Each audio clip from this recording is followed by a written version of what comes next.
नमस्कार, आप देख रहे हैं फरीदाबाद न्यूज़। मैं धर्मेंद्र प्रताप सिंह। हमारे साथ कुछ लोग हैं जो दयालपुर गांव के रहने वाले हैं और बल्लभगढ़ सदर IMT थाने में आए हैं और इनकी पुलिस से कुछ शिकायत है।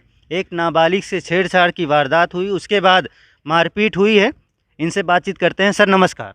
नमस्ते सर। क्या नाम है सर आपका? सर मेरा नाम सतवीर है। कहाँ के रहने वाले हैं? दयालपुर गाँव जी। ये चोट कैसे आई आप? मेरी भतीजी थी वो हॉस्पिटल गई थी तो 3 बंदे उन्होंने पीछा करा तो उन्होंने कुछ वहाँ पे छेड़खानी की तो उसने अपनी मम्मी के पास फ़ोन करा। उसकी मम्मी कंपनी में काम करती थी, वहाँ से सीधा आई उस लड़के से। जैसे वो तीनों लड़के आए बाइक पे तो गली के बाहर, तो उसकी मम्मी ने उसे आप बताइए, आप बोल रही हैं, आप क्या हुआ था? सर मेरा नाम मंजू है। मेरी लड़की अस्पताल गई थी, वहाँ पे उसको छेड़खानी कर रहे थे। उसने मेरे पास फ़ोन किया तो मैं वहाँ से आई थी तो वो लड़का गली के बाहर खड़ा था। मैंने उससे पूछी थी कि मेरी लड़की का पीछा क्यों करता है तू। उसने मुझे कुछ जवाब नहीं दिया। मैंने उसमें एक थप्पड़ मार दिया।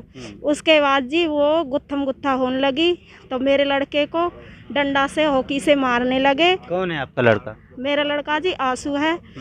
फिर उसके बाद जी ये बचाने लगे तो हमको खूब मारा है सारे ने हॉकी डंडे से। मेरे हाथ में भी लग गई है। कहाँ पर हुई मारपीट की बात? मारपीट हुई जी गली के बाहर दयालपुर में। फिर उसके बाद जी हम बचा दिए हैं। फिर हम चले गए हैं। फिर हम थाने में रिपोर्ट करने के लिए आ रहे थे तो पीछे से वार काट डंडा से। तो वो डंडा मेरे देवर के उस पे लग के हेलमेट पे। कहाँ है आपका देवर ये राजी। इनके चोट लगी हाथ पे। हाँ जी।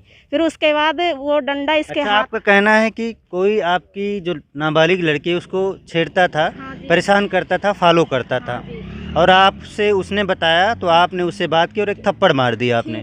थप्पड़ किस लिए मारा आपने? थप्पड़ ये मारा जी कि मैंने आपसे समझाया, तू समझ क्यों नहीं रहा, मेरी बच्ची का पीछा क्यों कर रहा है, इसलिए मारा था मैंने थप्पड़। क्या वो समझने को तैयार नहीं था कि थप्पड़ मारना पड़ा आपको? वो उसने मुझसे पहले बोला कि चाची मेरे से गलती होगी, अब मैं गलती नहीं करूँगा, इसलिए मैंने उसमें थप्पड़ मारा। दोबारा ये गलती की उसने। अच्छा, इसलिए थप्पड़ मारा। तो ये आपकी नाबालिग बेटी है। कौन आपको परेशान करता था और कब की बात है ये?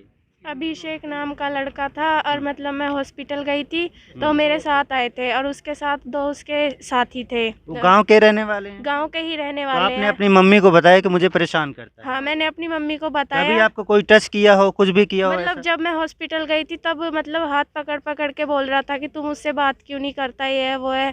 अपने मम्मी पापा से डर गई है क्या? मैंने बोला जा तुझे जो करना है कर ले, मैं तो अपना मम्मी पापा का ही साथ दूंगी। मेरा हाथ पकड़ने का कोशिश किया। फिर वहाँ से जैसे तैसे मैं घर आ गई। मेरी मम्मी ड्यूटी पे थी, ड्यूटी से मतलब फोन तो किया। आपने मम्मी को बता दिए को परेशान कर रहे हैं? हाँ, अच्छा, उसके बाद आपने उससे बात की और एक थप्पड़ मार दिया? हाँ जी, उससे बात और उसके बाद लड़ाई झगड़ा हुआ? हाँ जी, वहाँ पे हम 2 ही थे जी, हमें मार रहे थे जी।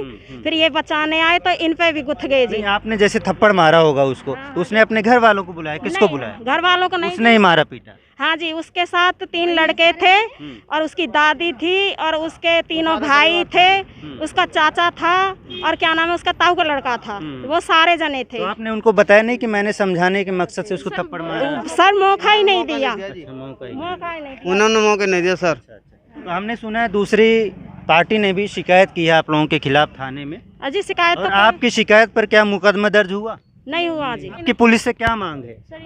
इंसाफ चाहिए। इंसाफ चाहिए। हाँ जी, इंसाफ मांग रहे हैं? इंसाफ चाहिए जी, पूरा तो इंसाफ। आप लोग देख रहे हैं ये लोग दयालपुर गांव के रहने वाले हैं, पुलिस से इंसाफ मांगने आए हैं और पुलिस ने कहा है कि हमें दोनों तरफ से शिकायत मिल रही है, अभी तफ्तीश जारी है और जैसे ही कुछ सामने आएगा मुकदमा दर्ज किया जाएगा। अब ये नाबालिग लड़की के साथ छेड़छाड़ का मामला है, उसके बाद मारपीट हुई है। अब देखते हैं पुलिस इस मामले को गंभीरता से लेती है या नहीं, क्या इस पर मुकदमा दर्ज होता है या नहीं। वैसे तो हरियाणा सरकार का और देश का कानून है, अगर कोई लड़कियों पर बुरी नज़र भी डाले तो पुलिस मुकदमा दर्ज करती है और कार्रवाई भी करती है। लेकिन यहाँ तो छेड़छाड़ का प्रयास हुआ है, हाथ पकड़ा गया है और फिर मारपीट भी हुई है। देखते हैं पुलिस कब मुकदमा दर्ज करती है और क्या इंसाफ करती है। फरीदाबाद न्यूज़ से धर्मेंद्र प्रताप सिंह, नमस्कार।